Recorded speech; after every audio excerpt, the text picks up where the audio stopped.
Pagsugalaw sa TIG 2022 sa Mailonggo nang inormal na sa biyaksang pandemya. Kapulisan ginsiguro ang malinaong kag matawhay nga selebrasyon. Yaring balita ang gintutukan ni Zen Kilantang.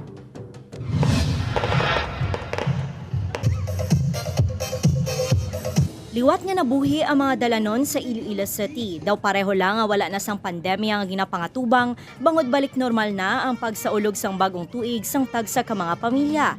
Nahibaluan nga nangin malinong kag wala sang lupok nga nabatian sa pagbulag sang tuig 2020, bangod ginadumilian ang pagtililipon. Apang subong nagalinagabong ang sound system, kag nagaguluwa ang mga tao sa ilang mga balay kag magsinadya.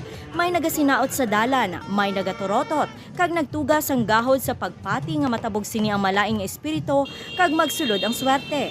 Ang pamilya nga ini sa Dulunan Arevalo nagtipon kag nagsalo-salo, agod pasalamatan ang bugay nga nabaton sa bilog nga tuig. Ariga, handa kami, disco, tapos giinom-inom kami magpamilya, hasta mag-aga. Una mo ubra kada every year ginobra namon. Mayo lang ang lawas. Sadya man Japon bala bisan nga amo na nagyan naton nga pandemic sa bilog nga pila ka tuig. Amo na bala way na masakit. Pangamuyo ni John nga malampuasan ang COVID-19 pandemic agud magtayuyon ang pagbalik sa normal nga pagpangabuhi. Mga kakatabo sa ligad nga tinuig, hindi na maliwat sa sunod nga tuig na lang. Ano na sa? Wala na may ginamo, wala na kakatabo nga mga malain. Pagpatak alas 12 sang tungang gabi na nari-sari nga palupok ang mabatian, nangin madinoagon ang kahawaan bangod sang fireworks display.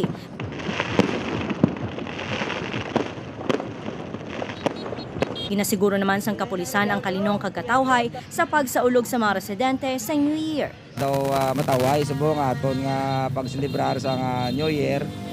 Kag subong sige man naton libot-libot sa mga tanan nga mga stations. So masiling naton ang deployment subong kag alertness, ang responsiveness ang aton kapulisan na masiling kung daw maayo ang setup kag na-implement sang maayo ang aton nga plano. Nagalaw ang mga residente nga sa pagsulod sang tuig 2022 mangin mabinungahon kag mainuswagon ang bagong tuig. Upod kay Romel Porquilla, Zen Kilantang, One Western Visayas.